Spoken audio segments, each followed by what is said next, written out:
Would like to wish everyone a happy Easter. I hope you have been able to enjoy this with your family and friends as much as it is possible, given what's going on in the world. Would like to talk about why Easter applies to these three individuals and three other individuals in the Bible, and why it's so important that we understand the true meaning of Easter, especially now. No man in any position of power is there without the leave of Almighty God. In the upper left, we have Ron DeSantis. In the lower center, we have Greg Abbott. And in the upper right, we have Jair Bolsonaro from Brazil. Each of these men recently has done something incredibly brave, something that took faith. Mr. DeSantis and Mr. Abbott have not restricted church services against the popular wave across this country. The stay-at-home orders did not apply to Easter church services. Jair Bolsonaro took it to a whole nother level in Brazil. He has completely denied this idea that we need to social distance. He has demonstrated an incredible amount of faith, which, I'll be very honest, was quite surprising given this man's history. But when you look closely into his history, you can see something that you might not think. He has been labeled a fascist and a dictator, and he was former military, just like Mr. DeSantis was. Mr. Abbott wasn't, but there are three stories in the Bible that talk about Roman centurions. There's Cornelius. There is the story of the centurion whose servant was healed. And then there's also the centurion that pierced the side of Christ, commonly referred to as Longinus, even though that's not in the Bible, that was in some apocryphal texts. There is no exclusion for military service or government leadership in Christianity. You can do both. In fact, Jesus said that there was no greater faith found in all of Israel than that of the Roman centurion that came to him and asked him to heal his servant. And I would like to share that with you today. Roman centurions were not just soldiers. They were somewhere between the rank of captain and colonel in modern vernacular. For those of you in the Navy ranks, that would be somewhere between 03 and 06. Lieutenant commander all the way up to captain in the Navy. I just want to read real quick. When Jesus had entered Capernaum, a centurion came to him asking for help. "Lord," he said, "my servant lies at home paralyzed, suffering terribly." Jesus said to him, "Shall I come and heal him?" The centurion replied, "Lord, I do not deserve to have you come under my roof, but just say the word and my servant will be healed. For I myself am a man under authority, with soldiers under me. I tell this one, go, and he goes, and that one, come, and he comes. I say to my servant, do this, and he does it." When Jesus heard this, he was amazed and said to those following him, "Truly I tell you, I have not found anyone in Israel with such great faith. I say to you that many will come from the east and the west and will take their places at the feast with Abraham, Isaac, and Jacob in the kingdom of heaven. But the subjects of the kingdom will be thrown outside into the darkness, where there will be weeping and gnashing of teeth."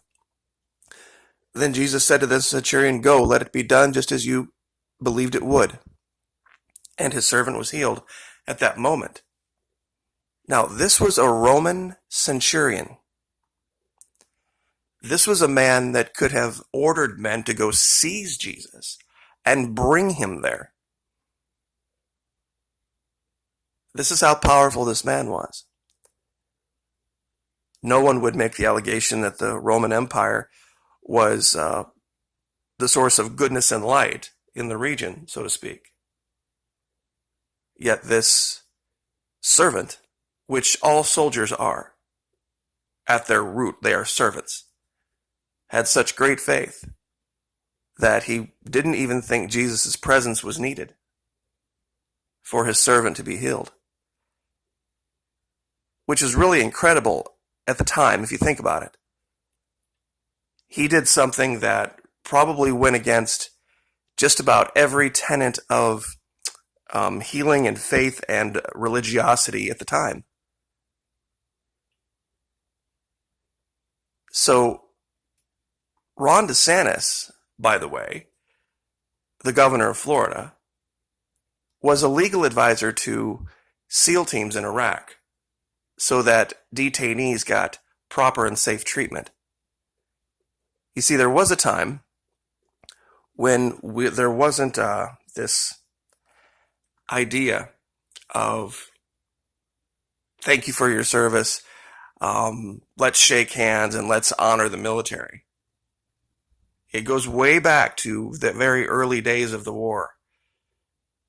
2002, 2003, there was this issue, Abu Ghraib in Iraq, where there were some detainees that were treated horribly. Now, they were treated horribly by MPs, but it was largely blamed on Army interrogators, which I was.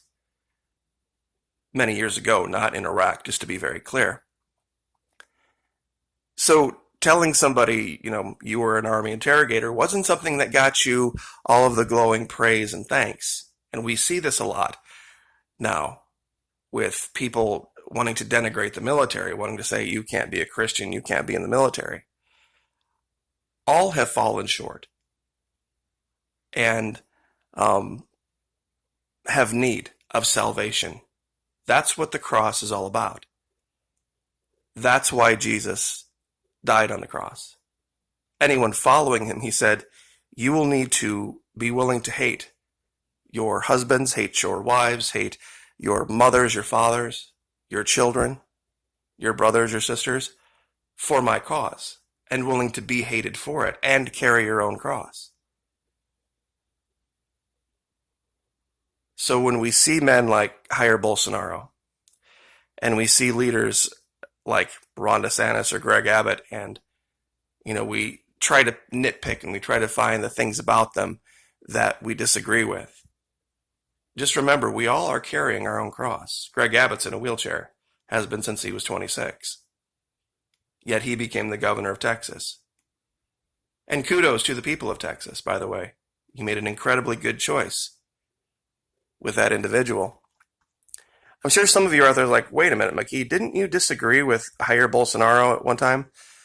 Did, absolutely. The problem with Jair Bolsonaro was this, is there was and I'm not saying he was responsible for this, but there was a man that was jailed that was far more popular with the people of Brazil, that wasn't even allowed to run, wasn't even allowed to stand for elections. And I thought that was an incredibly unfair thing. But one overriding concept of South America is that while we see up here, the left is a bunch of supposed evil, terrible, horrible socialists, and the right is a bunch of constitutional capitalist conservatives, that's not the case down there. Let me tell you a little bit out of Jair Bolsonaro's history that might surprise you. While true, he graduated from the Águilas Negras Military Academy in 1977, he joined the Reserve Army in 1988, and he was elected a member of the Christian Democratic Party. And being a Christian Democratic Party was very close to the Democratic Socialists at the time. And he's advocated against, now remember, Christian Democratic Party, right? Vocal opponent of same-sex marriage, homosexuality, abortion, affirmative action, drug liberalization, and secularism.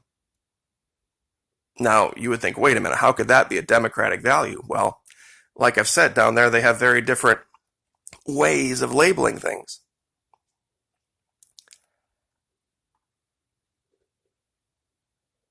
And this is truly the message of Easter.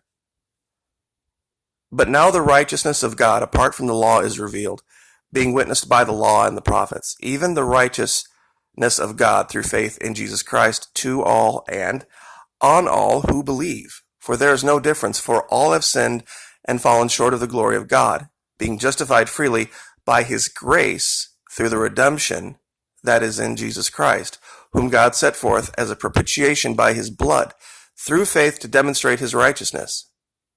Because in his forbearance, God has passed over the sins that were previously committed to demonstrate at the present time his righteousness, that he might be just and the justifier of the one who has faith in Jesus.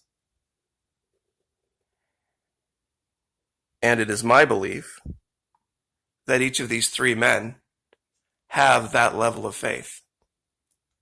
And while they do assign themselves to parties, which I think is a mistake, as men, I believe they're leaders. See, that's the crux of the argument. A lot of people don't understand where I come from. They think, well, wait a minute, are you from the left or are you from the right? I am for good ideas, irrespective of party. I am for leadership and bravery and honesty and courage in our leaders, regardless. And each of these three men has demonstrated it. We could talk about the story of Cornelius too, but we're getting to, 11 or 12 minutes. But there were three specific Roman military men in the New Testament that God used, that were part of the story of Easter.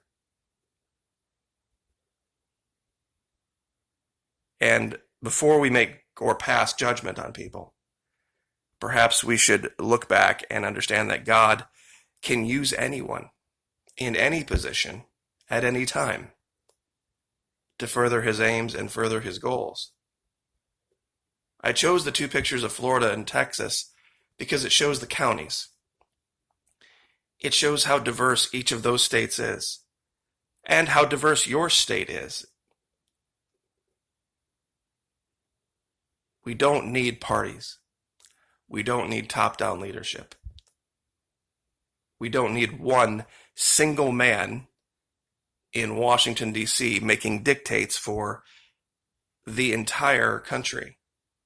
We can find leaders who just by themselves, without party association, can lead us. Ron DeSantis, take away the parentheses are, a good and decent leader. Greg Abbott, take away the parentheses are. Same thing with Jair Bolsonaro. When we find it in ourselves the courage to start electing men and not parties, and we start destroying the idea of party and getting behind men and women specifically, we will find our way again. But as long as there's party, there will be reason for division. And this is what I wanted to share today, this common idea that since we all can establish that we are not at the level of Christ and we are all in need of forgiveness, we can then establish we can join together going forward in finding solutions.